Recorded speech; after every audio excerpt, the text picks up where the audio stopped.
Lydia's heels clicked against the creaking floorboards of the old mansion, each step echoing through the vast emptiness. Dust motes swirled in the dim light filtering through stained glass windows, casting a dull glow over the crumbling elegance of a place once filled with life and artistry. She had spent her entire career moving in and out of galleries and estates, amassing a reputation as one of the sharpest minds and keenest eyes in the world of art history. Tonight, she was here for one reason only: to claim a piece that had haunted her thoughts since the moment she saw its photograph. The auction had already begun in the grand hall. The centerpiece was an extraordinary mirror, towering and gilt-edged, framed in ornate flourishes of gold and silver vines that twisted and curled with unsettling realism. It stood taller than she was, its surface polished to a deep, almost liquid-like luster. Rumor had it that the mirror was the last remaining possession of Leon Tremaine, a reclusive painter who had vanished without a trace a century prior. No one knew what had happened to him, but legends persisted.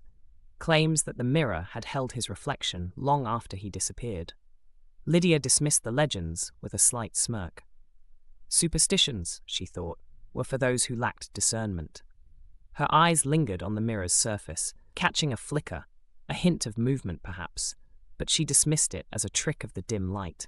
She felt an intense pull, a desire to claim the mirror not just as an artifact, but as a trophy of her insight, her vision. After all, who better than she to appreciate a masterpiece like this? When her bid sealed the deal, Lydia felt a rush of satisfaction. The warnings from other collectors echoed briefly in her mind, but she pushed them away with a wave of her hand. This mirror, she was certain, was meant to be hers. Once home, Lydia placed the mirror in her bedroom, where it commanded attention, even from the far corner of the room. Every detail was mesmerizing. The gilded vines seemed to shift with the light, as if they were alive, woven from veins of gold. She admired it as she unpacked her things, stealing glances until she couldn't resist standing directly in front of it. Her reflection was striking, more so than she remembered. Her features appeared sharper, her eyes brighter, her skin smoother.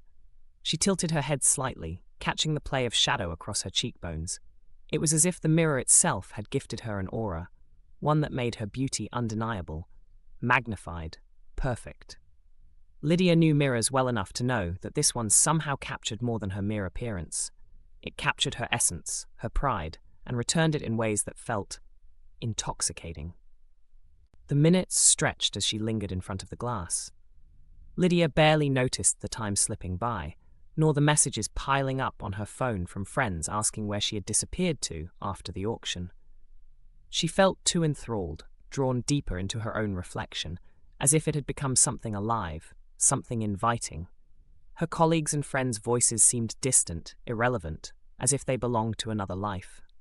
The days began to follow a pattern. Lydia spent her mornings and nights captivated by her own image, studying every detail, finding new subtleties in the reflection that seemed to grow with each viewing. Soon, she began avoiding social engagements, working less, pulling herself further and further from the outside world.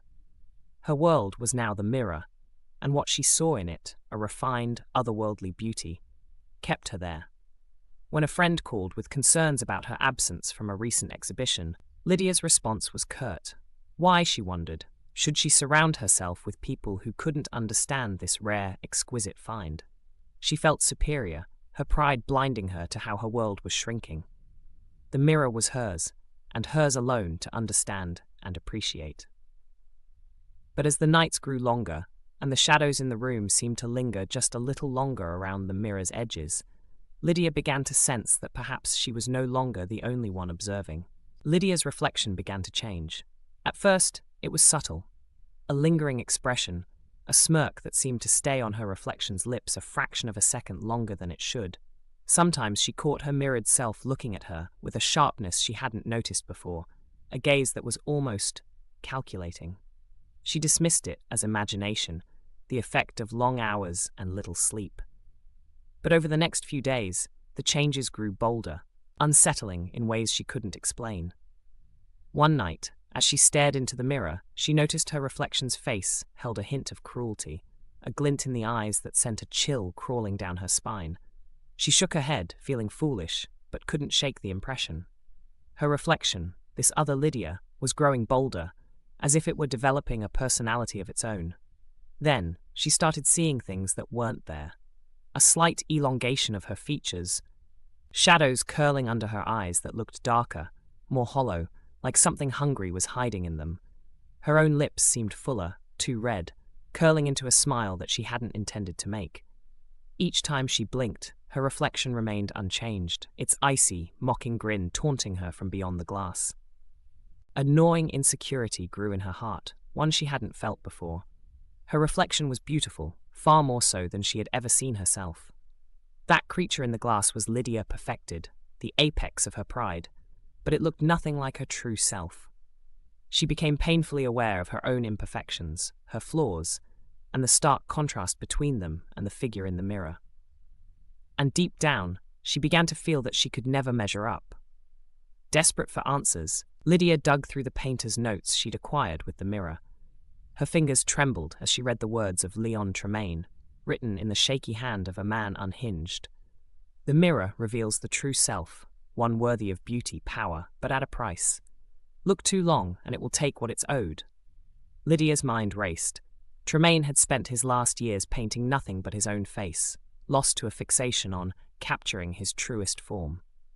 But her pride burned hotter than her fear. She couldn't be weak like Tremaine. She wouldn't fall prey to mere superstition. She was different, stronger. She would master the mirror's secrets. But the more she tried to assert her control, the more the reflection seemed to mock her, contorting into a twisted version of her face, each new image more grotesque than the last. Some nights, she thought she saw her own face, twisted, with a grin that was both beautiful and horrifying, moved just a second out of sync, lingering in the mirror as if to watch her walk away. And every night, when she returned, the reflection was waiting, its eyes gleaming with something that was no longer just a reflection of her pride, but something darker, something hungry. One night, Lydia awoke to an inexplicable chill creeping through her bedroom. The air felt dense, like a silent, waiting breath. Her gaze was immediately drawn to the mirror, looming in the darkness, where she saw her reflection standing, but not lying in bed as she was. No, her reflection was upright, staring back with a look of triumph, her eyes glinting with something almost predatory. "Who are you?" Lydia whispered, her voice shaking as she forced herself to rise and face the glass. Her reflection tilted its head, lips curling into a smirk that Lydia hadn't made. "I'm you," it replied softly, the voice smooth and mocking, but twisted with an undercurrent of malice. "Or rather, the Lydia you want to be." Lydia recoiled. "This isn't possible," she stammered, trying to assert control, to hold on to any remnants of logic. "You're just a reflection." "Oh, I'm much more than that." The figure's voice turned cruel. "You brought me here, Lydia.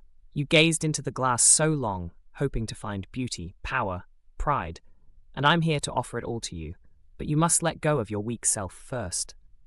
The reflection raised a hand, pressing it against the glass, beckoning her closer. Lydia's heart pounded, each beat echoing louder in her head. She wanted to look away, to run, but the lure of that beautiful, perfected image held her in place. Her pride whispered that she could claim this, that she could merge with this powerful version of herself, and finally embody everything she thought she deserved. "If you want to be free," the reflection cooed, "all you have to do is let me in. Then you'll have everything you ever wanted. You'll be admired, adored, and you'll never be ordinary again."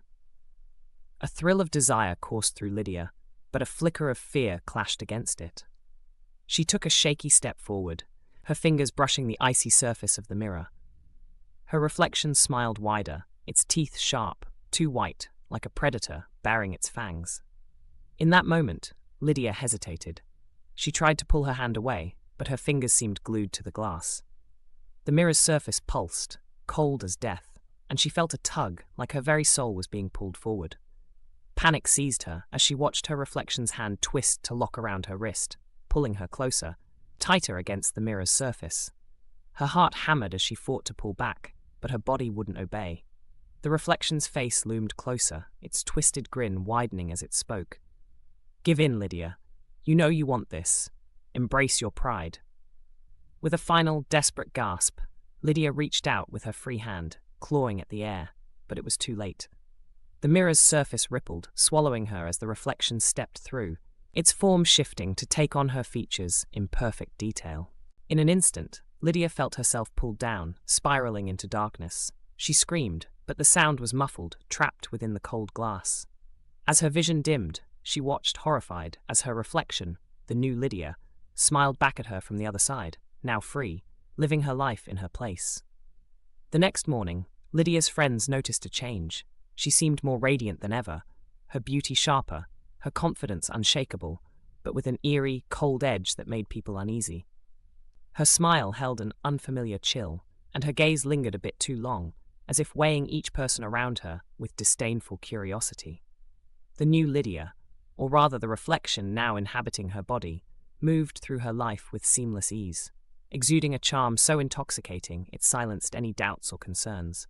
Friends and colleagues were drawn to her like moths to a flame, unable to resist her allure, even as they sensed something profoundly wrong beneath her perfect exterior.